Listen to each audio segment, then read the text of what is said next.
At the edge of a quiet village stood such a house, tall, wide, and silent. It belonged to Kola, a man who seemed to have everything, yet was feared by everyone. His mansion was beautiful, but no child dared play near it. Its gates were high, its windows always closed, and its walls felt like they held secrets. Kola was rich, richer than any man for miles, but no one knew how. He rarely spoke, never smiled, and always kept to himself. The strangest thing? He had married 6 wives from different villages. All of them young, all of them beautiful, and all of them gone. They died quietly, each one after a few months of marriage, each one after carrying his child. And no one ever saw their burials. "I will bury them myself," Kola would say in a voice that allowed no questions. So he dug their graves in his compound, alone, and the earth swallowed them. The villagers whispered, but no one dared confront him. No one until Sewa came. Sewa was only 22. Her eyes carried the weight of a girl who had seen more sorrow than joy. Her family was poor, barely surviving on scraps, and when Kola's proposal came, it felt like a blessing, at least to them. "He is rich," they said. "He will take care of you." Sewa protested. She cried, she begged, but her words fell like rain on a rock. Her mother tightened her wrapper and said, "Do you want us to die in this poverty? You will marry him." Against her will, Sewa became the 7th wife of the man in the mansion. She rode in his big car, her face pale, her body stiff, her heart pounding like a drum of war. The villagers watched silently as the gates closed behind her. The house swallowed her whole. That night, Kola smiled for the first time. It was not a kind smile. It was the smile of a man who had gotten exactly what he wanted. And as Sewa lay awake on the wide bed, she wondered, why did all his other wives die? And then, just past midnight, she heard it, a whispering chant behind the house. It began softly, like the hum of distant bees. Sewa sat up, straining her ears. She heard words, strange, twisted, crawling words that didn't sound like prayers. They came from the backyard, from the direction of the locked burial ground. She tiptoed to the window, but the night was thick, and all she saw were shadows. Then a figure moved. Kola. He was walking slowly toward the burial ground, holding a bowl that glimmered in the moonlight. Sewa's breath caught in her throat. What was he doing there so late? She wanted to run, to wake someone, but who would she call? Her family had sold her to this life. The villagers would never dare help. So she sat back, trembling, and waited. After some time, she heard the gate creak. Kola was back inside, moving as though nothing had happened. When he climbed into bed, his hands smelled of earth. Sewa turned her back to him, eyes wide open, heart racing. She wanted to believe it was nothing, but deep inside, a voice whispered, "You are next." And then a sudden knock echoed at the door. Soft, urgent at this late hour. Kola rose quickly. "Stay here," he ordered, his voice sharp. Sewa froze, listening as he stepped out. She heard the front door open. Low voices murmured, a man's, then Kola's deeper reply. The conversation grew tense. Words hissed like snakes. She could only catch fragments. "Payment. Not ready. Soon." Then the door slammed shut. Kola returned, his face calm but his eyes dark. "Sleep," he said simply. But Sewa couldn't sleep. Who had come to see him at midnight? And why did his words sound like secrets being bought and sold? The next morning, she asked him, "Who came last night?" Kola's hand tightened around his teacup. He didn't look at her. "Do not ask me foolish questions," he said. And that was the end of it. Or so he thought. Sewa decided then, if she wanted to live, she had to learn his secrets. She began to watch him, quietly.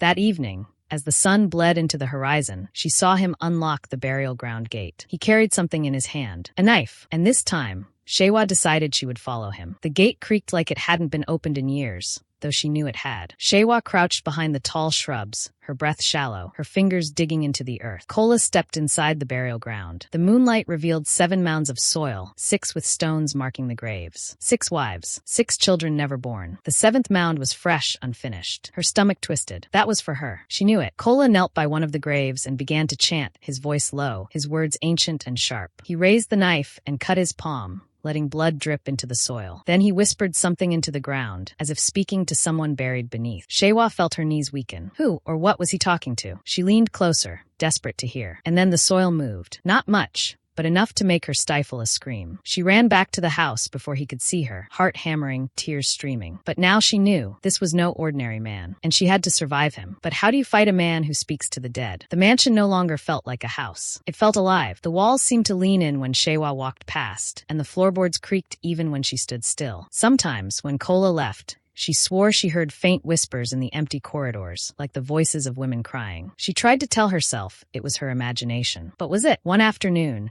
as she passed the hallway near the locked storeroom, she felt cold fingers brush her shoulder. She turned, but no one was there. Sewa ran back to her room and locked the door. Days passed, but the mansion did not grow kinder. Kola remained distant, often leaving late at night and returning before dawn. He said nothing to her, and she dared not ask. But every time he came back, he smelled faintly of earth, smoke, and something rotten. Sewa wanted to escape, but the gates were locked tight, guarded by men who never spoke. And even if she could leave, where would she go? Her family would drag her back. She sat on her bed, staring at the wall. And then she heard it again, a woman's voice, whispering her name. Sewa. It was soft, almost like a sigh, but it was there. She pressed her ear to the wall. "Who's there?" she whispered, her voice shaking. No reply, just silence. She pulled away, thinking she had lost her mind, but then, run. This time, the voice was clearer. It came from within the wall, from the direction of the burial ground. Sewa's knees buckled. Was it the spirit of one of his dead wives? She stumbled back, covering her ears. Her breathing quickened, but her heart refused to let her ignore it. She whispered back, "I can't. He will find me." There was silence. Then a single word. Soon. The house fell quiet again. Sewa curled up on the bed, unable to sleep. She tried to convince herself she was imagining it, but deep down she knew. She wasn't alone in this house, and maybe they didn't want her there. The next morning, she gathered courage and asked Kola, "Did your wives ever speak to you after death?" His face hardened. "Do not speak of them," he growled. That night, Sewa heard scratching on her door. Someone wanted to come in. The sound was slow at first, like claws tracing the wood. Sewa froze under her blanket, praying it was a dream. But the scratching grew louder, sharper, more desperate. She wanted to scream, but fear sealed her throat. She stared at the door, her eyes wide, waiting for it to burst open. Then silence. After what felt like hours, she crept forward and placed her ear to the wood. Nothing. She cracked the door open and peered into the hallway. Empty, but the floor near her door was wet, as though something had been dragged across it. A trail led toward the backyard. Sewa shut the door and backed away, shaking. She didn't sleep that night. At dawn, she saw Kola in the yard, kneeling over one of the graves, his hands dirty, his face blank. He didn't notice her watching. She decided then she needed to know everything. If she stayed blind, she would die like the others. That evening, when Kola left for his usual night ritual,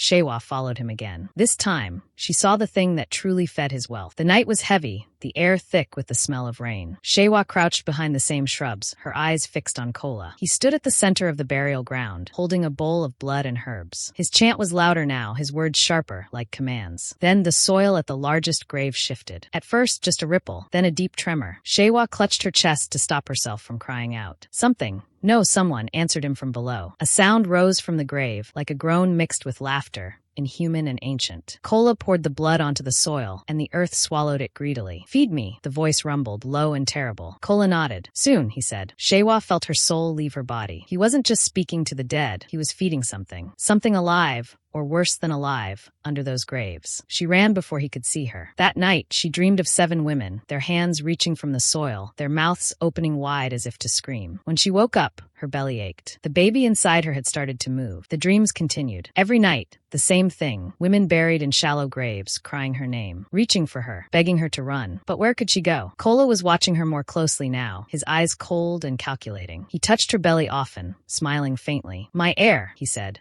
as if the child was all that mattered. Sewa flinched under his touch. That evening, as she sat by the window, she heard the voice again. "He will kill you." Sewa's blood froze. "Who are you?" she whispered. No answer, only the rustle of the wind. "Please," she begged, "tell me what to do." A long pause. Then, "You cannot fight him alone." Sewa pressed her forehead against the window. She knew the voice was right. If she stayed silent, she would die like the others. And yet, who could she trust? The villagers feared Kola. Her family wouldn't help her. She needed someone brave enough to face him. She needed someone who understood spirits. And so, in secret, Sewa began planning. But Kola was already watching. Sewa felt it in her bones. Kola knew she had seen too much. And though he said nothing, his silence became sharper, his stare heavier, like the weight of 1,000 stones pressing down on her. He followed her with his eyes wherever she went, never speaking of it, never accusing her. But she knew, and she feared that at any moment his patience would snap, and she would join the others in the cold earth behind the mansion. She stopped eating with him, claiming her stomach was too weak, and kept to her room, locking the door though she knew a lock meant nothing to a man like him. But when she was alone, she wrote. Her shaking hands scrawled messages on scraps of old paper she hid in her wrapper. Messages she intended to slip to anyone who could help, even if it meant handing them to a stranger at the market when she was allowed outside again. But days passed, and Kola kept her caged. He watched her, he smelled of blood and earth, and when he touched her, she wanted to scream. That night, as she lay awake, she heard the voice again. "Hurry. Time is running out." When Kola finally announced he was sending her to the market with 2 of his silent guards, Sewa's heart pounded with a mix of fear and hope. It was her first chance to escape his shadow, even if only for a short time, and she had prepared for this moment. Beneath her wrapper, in the fold of her cloth,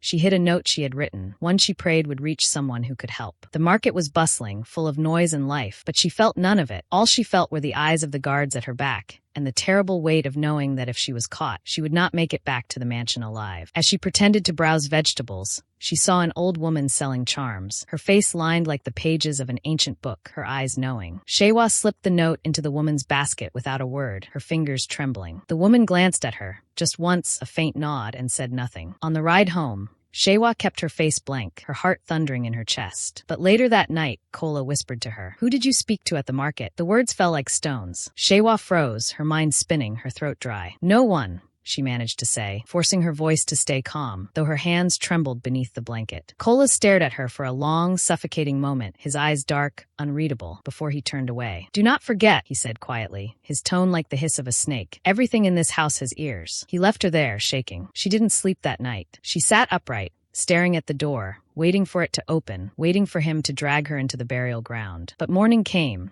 and Kola behaved as though nothing had happened. Still, Sewa knew better. He was playing a game, waiting for the right time, and she had to act faster than him. She prayed that the old woman had read her note, that someone, anyone, would come. Later that evening, as she passed the hallway near the locked storeroom, she felt it again, cold fingers brushing her arm, followed by that voice in her ear. "You are running out of time." Sewa began to count her days by the movements of the moon, knowing her pregnancy was advancing, knowing she had only a short window before she joined the others in the ground. She needed help, but she also needed to stay alive long enough to receive it. So she acted as though she knew nothing. She smiled when Kola spoke, even when his words made her skin crawl, and she listened when he told her tales of the wealth his child would bring, tales that sounded less like hope and more like a threat. At night, she dreamed of the women again, all 6 of them, their faces pale, their lips cracked, their hands clawing at the earth. They no longer called her name. They only whispered one thing: stop him. The old woman at the market had not come. No message had returned, and Sewa felt her strength slipping like water through her fingers. So she made a new plan. If help would not come,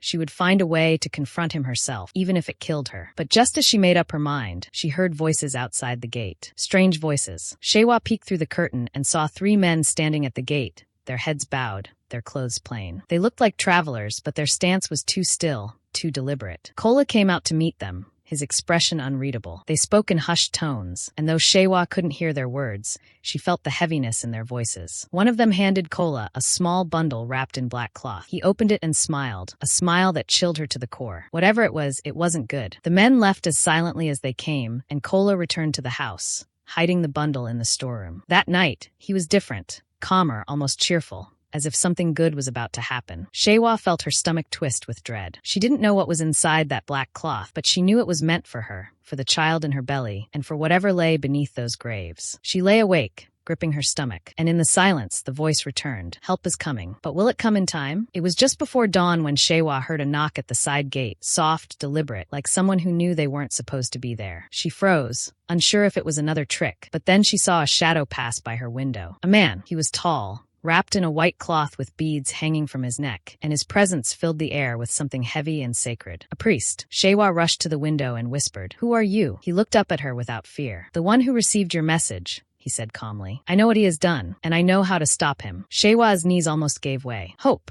Real hope for the first time. The priest told her he would return by nightfall with others, and when he left, his words stayed with her. Do not fear. The dead are waiting. But as she turned back toward the house, she saw Kola standing in the hallway, staring at her. He said nothing. He only smiled that cruel, knowing smile. And Sewa understood. He knew. Kola didn't speak of the man at the gate, but his eyes followed Sewa everywhere, sharper than knives, and his silence was louder than a scream. He began locking her room at night, keeping the key on his waist, and when she asked for air, he only said, "Soon, my love." Soon. She knew then. The time had come. Whatever ritual he had been preparing for, it was near. The black bundle remained in the storeroom, untouched but humming with the same energy she felt near the burial ground, as though it wasn't an object but a living thing waiting for its moment. That evening, as Kola left for his usual night ritual, Sewa sat in the dark, counting her breaths, praying the priest would return. But when she heard the gate creak, it wasn't Kola leaving. It was Kola returning, too soon, too quiet. She quickly lay back on the bed, feigning sleep, but in the stillness, she felt his presence beside her. He didn't touch her. He just stood there, watching. And then he whispered, almost gently, tomorrow. Tomorrow. The word haunted her all day. Sewa didn't know if he meant the ritual, her death, or both, but she felt it in her bones. Her time had run out. By evening, the priest returned, not alone this time. 2 men followed him, each holding calabashes filled with strange powders and leaves. They didn't enter the mansion. They waited by the burial ground, hidden in the shadows, as the priest gave her final instructions. When he begins, do not scream. Do not run. Let them come. Sewa didn't understand what he meant, but she nodded. She felt like a child clinging to the last branch before drowning. That night, Kola told her to dress in white. It is a blessing, he said, for you and the child. His tone was calm, almost sweet, but she heard the monster in his voice. He took her hand, leading her toward the burial ground, and as the gate opened,